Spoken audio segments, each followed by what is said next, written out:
New York, Yankee Stadium seems more like Yankee University this week because the veterans in white uniforms are schooling the kids in gray.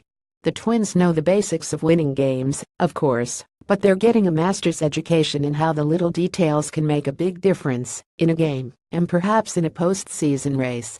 The Yankees, whose offense normally involves the use of rocket launchers, instead used a handful of spare parts, a couple of walks, a patch of slippery wet grass, an ill-timed error by a sure-handed defender, and for the second straight night, a wild pitch to spitball together enough runs for CC Sabathia and the Yankees to walk away with a 5-2 victory.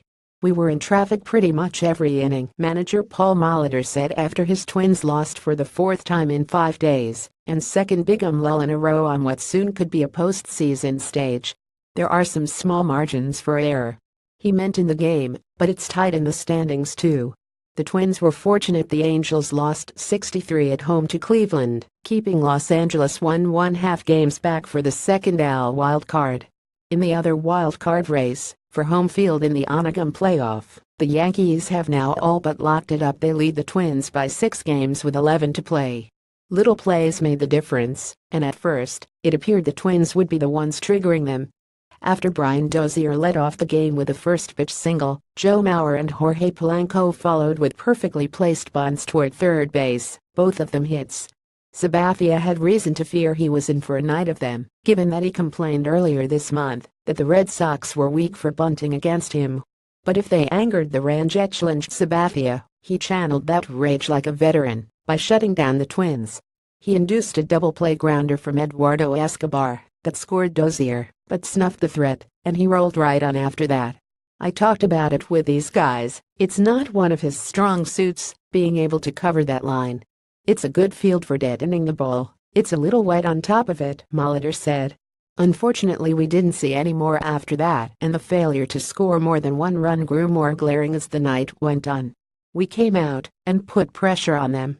We got one, but that's all we got, and you know your opportunities are going to be limited," Molitor said. "You have to try to cash them in when you can." Max Kepler did, lining a fastball into the second deck in the third inning, his first home run off a left-hander since July 5, 2016, and only his second extra base hit off of lefty since April 15. But Jose Barrios' command was absent, or at least shaky. He walked 4, went deep into counts with nearly everyone, and recorded only 10 outs on 90 pitches, though he gave up only 3 runs. The second run scored when Kepler slipped as he tried to throw Jacoby Ellsbury out at the plate, a residue of the wet weather that delayed the game's start by an hour. Alan Busenitz relieved Barrios in the fourth inning with the score tied 22, and he retired both hitters he faced.